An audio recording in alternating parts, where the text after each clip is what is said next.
एक कबूतर और एक कबूतरी एक पेड़ की डाल पर बैठे थे। उन्हें बहुत दूर से एक आदमी आता दिखाई दिया। कबूतरी के मन में शंका हुई और उसने कबूतर से कहा कि चलो जल्दी से उड़ चले, नहीं तो ये आदमी हमें मार डालेगा। कबूतर ने लंबी सांस लेते हुए इत्मीनान के साथ कबूतरी से कहा, भला उसे गौर से देखो तो सही, उसकी अदा देखो, लिबास देखो, चेहरे से शराफत टपक रही है। ये हमें क्या मारेगा, बिल्कुल सज्जन पुरुष लग रहा है। कबूतरी की बात सुनकर कबूतरी चुप हो गई। जब वह आदमी उनके करीब आया तो अचानक उसने अपने वस्त्र के अंदर से तीर कमान निकाला और जड़ से कबूतर को मार डाला और बेचारे उस कबूतर के वही प्राण पखेरु उड़ गए।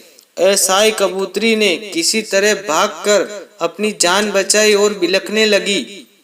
उसके दुख का कोई ठिकाना न रहा और पल भर में उसका सारा संसार उजड़ गया। उसके बाद वह कबूतरी रोती हुई अपनी फरियाद लेकर उस राज्य के राजा के पास गई और राजा को उसने पूरी घटना बताई।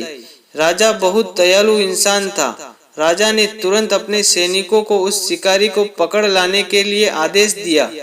तुरंत शिकारी को पकड़कर दरबार में लाया गया। शिकारी ने डर के मारे अपना जुर्म कबूल कर लिया।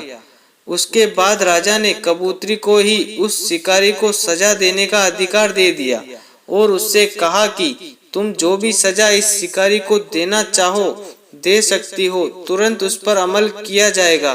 कबूतरी ने बहुत ही दुखी मन से कहा कि हे राजन, मेरा जीवन साथी तो इस दुनिया से चला गया, जो फिर कभी लौटकर नहीं आएगा।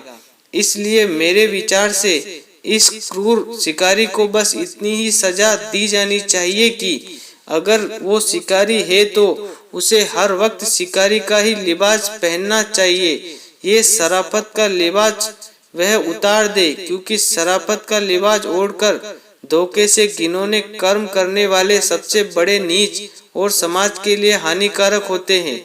कबूतरी ने कहा, जब हम किसी को जीवन दे नहीं सकते तो किसी का जीवन लेने का अधिकार मुझे नहीं है। कितना सुंदर त्याग कबूतरी का।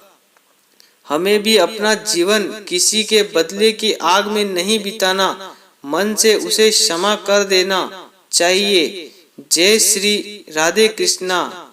दोस्तों, कहानी अच्छी लगी हो तो कमेंट करके जरूर बताएं और कहानी को ज्यादा से ज्यादा शेयर करें। फिर मिलेंगे एक नई कहानी के साथ। जय हिंद, जय भारत, हर हर महादेव, बम बम भोले। जय श्री कृष्णा, जय श्री राम।